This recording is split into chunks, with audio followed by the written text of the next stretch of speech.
But why so calm? What's in Yuan-shin's heart? Huimei was curious, seeking answers. In that moment, she fell into an unbelievable crush.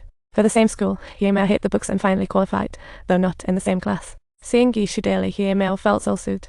Her admiration grew stronger, but unrequited love is bliss mixed with pain. And so, Huimei secretly decides to confess to Gishu when she masters surfing and practice at the same time. It was then that Gishu finally noticed this unique girl. Huimei battled the waves like a brave ocean knight. Though the waves tossed her back over and over, she didn't give up an inch, truly a warrior of the sea. Her relentless spirit tugged at Gishu, and after practice, Huimei swiftly changed into her uniform, appearing like a superhero. Gishu was stunned and whispered to herself, "So this is what Southern Island girls are like." A Tokyo girl would never even dare to think like. She realized Huimei's strength and wild beauty drew her. From then, they walked home together, a perfect match. Huimei thought, if only she had a tail like a puppy, she could wag it excitedly. The joy was simply too much to hide. At 7:30 p.m., they went on a convenience store adventure. Gishu had her shopping on lock, never hesitating to grab her favorite coffee. But Huimei always hesitated, pondering what would make her seem cuter, what nail-biter at the 7th floor of the store. As they stepped out of the store, she noticed Gishu leaning against her motorcycle, texting away, mysterious and charming. The night was too dark to see Gishu's expression, only the phone glowed in the darkness. Huimei forced a calm demeanor, secretly thinking, if only that text were for me. Huimei was nearly in tears, but she resolutely decided that if she and Gishu officially dated, she would shelve her phone. In fact, Gishu wasn't texting anyone, she just loved to jot down her dreams, her imagination was wild. In the original film, we see some fantastical scenes, 2 little birds flying across the starry sky, climbing a hill with an unknown girl, spotting a huge white ball rising from the horizon. Suddenly, a perfect sunrise appeared, sunlight spilling across Gishu's face. Yet the unknown girl remained in shadow. Gishu couldn't clearly see her either.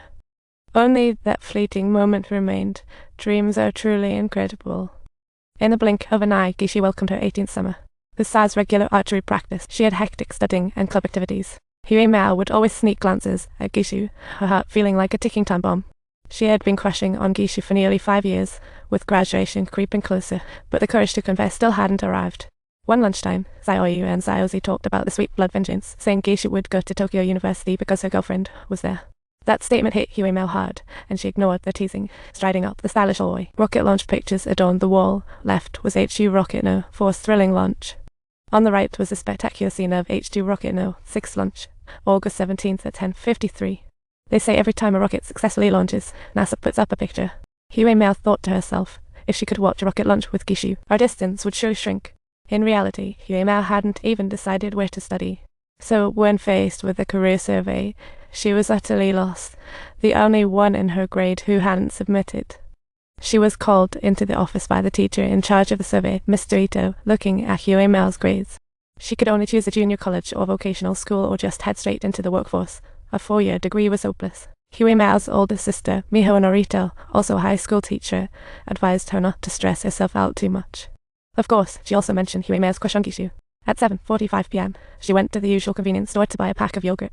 She was alone today, and even though she waited in the parking lot for a period of time, unfortunately, Gishu never showed up as expected. On her way home, Huimei intentionally took the route Gishu usually went, thinking maybe if she rode slowly enough, Gishu might catch up. Just as Huimei was talking to herself, she spotted a motorcycle parked by the roadside. When she recognized it as Gishu's bike, she decided to park her own as well, and after descending the stairs, her attention was once again involuntarily drawn to Gishu.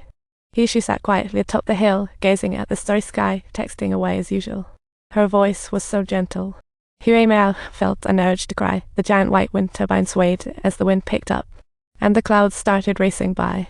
Through the gaps, the Milky Way and the Summer Triangle flickered out. Amid this beauty, Huimei's heart started to settle. She cautiously asked Gishu if she'd go to Tokyo post-graduation. The answer obtained, however, remained a mystery. I don't even have a clue about what's happening tomorrow.